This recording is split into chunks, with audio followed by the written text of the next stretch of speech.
Welcome back, everybody. Recently on the channel, I played Robots the movie game. So is it good or is it bad? I've went ahead and finished it, so let's find out.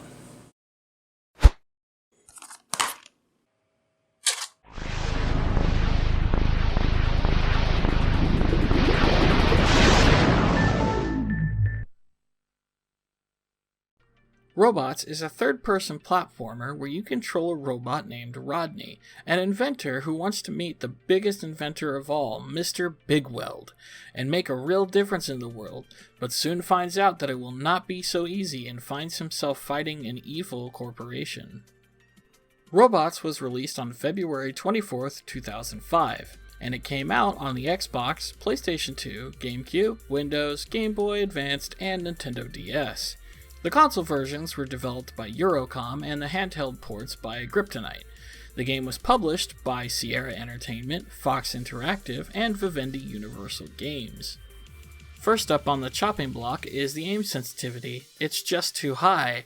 For someone who isn't used to first-person controls, this could be a bit of an issue and take a while to get used to, and you cannot change it anywhere in the options.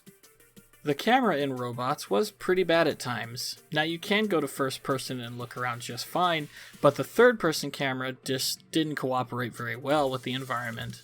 Getting hung up on things like walls and ledges, making it sometimes hard to look in certain directions, causing a bit of frustration at times. The game has a feature where you can grab ledges similar to something like Assassin's Creed or Splinter Cell. However, there is zero indication as to when you're able to do so. So countless times I would fling myself into a wall or fall down a gap while trying to grab a ledge.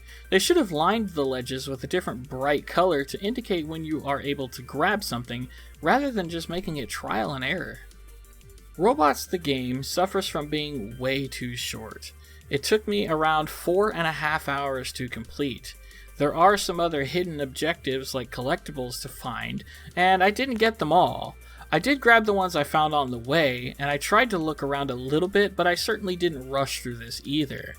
Even if I had went to search through all of the hidden stuff, I can't imagine it would last more than 5.5 hours, and that is seriously pushing it. Find all the parcels before time runs out, and return them to me. Please, hurry! Find all the blueprint pieces and bring them to me. Find the pieces, and then come to my store in the Midtown area. If you can find all the pieces, I'll give you an ample reward. This entire game is one big gathering quest. Literally every level, with the exception of maybe one or two, has you collecting schematics or parts for someone at the beginning of the level. It is incredibly redundant and lasts the entire game. The story in Robots the movie was pretty good. Not great, but decent enough to be entertaining. The game, however, well, there just isn't much of a story at all. You hardly interact with any of the main characters. In fact, the most you get out of them is maybe 1 or 2 sentences the entire game. The only story elements in the game are done through the cutscenes between each level, which last around 30 seconds. The best way I can try to describe this is try to take a movie, now try and write that in a 5-sentence paragraph. That is Robots the game.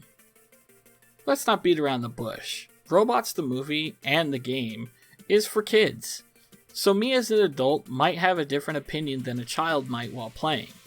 However, the difficulty in Robots is not always child-friendly. A kid would have a pretty easy time going through the levels. However, the bosses in the game, I think they might pose a little bit more of a challenge for a kid. Even for me, I'm 28, and some of those bosses were pretty difficult. Doable, but difficult. Graphics in Robots the game was pretty good actually. I came in expecting less since this is a movie-based game, but I was pleasantly surprised when I got in. The city is bright and colorful and represents the movie very well. Sometimes in these third-person platforming games, controls can be quite an issue. However, in Robots, I had no problems whatsoever controlling Rodney, whether it was jumping over gaps, running around, or just taking on bad guys. It was pretty nice to see a small variety of power-ups and gadgets that you're able to use in the game. You can even buy upgrades for your gun to help you see objectives when you go into first person, or power-ups like the scatter shot, homing shot, and a few others. The only problem is that most of the gadgets are relatively pointless. Most of the game you will be using your gun and melee weapon, with very brief moments when you have to use a gadget, usually because the puzzle requires it. I am sad to say that Robots the game just did not live up to my expectations. I won't say this is a bad game, but they could have done a heck of a lot better, and it's pretty clear that this was made to cash in on the movie, hoping that kids would just go out and ask their parents for it. For a kids game, it's okay. Just don't expect to be wowed or be told much of a story. I guess what I mean is that the core gameplay was fun enough. Right now it's selling for around $4, and I wouldn't pay more than $5 if you're thinking about picking this up.